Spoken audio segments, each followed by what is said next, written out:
Polyester capacitors.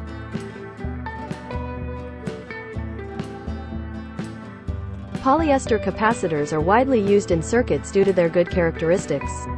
In this type of parts, thin plastic sheets are used as dielectrics, which are placed in a plastic frame together with thin aluminum sheets.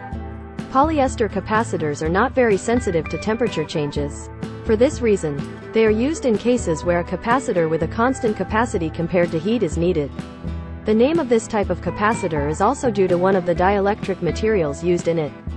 This material is called polystyrene. These types of parts do not have positive and negative poles like the ceramic type.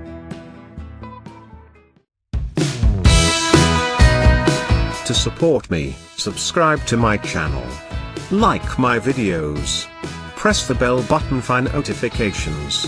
Subscribe to my channel for new videos. Share my videos. Write me a comment. Thank you.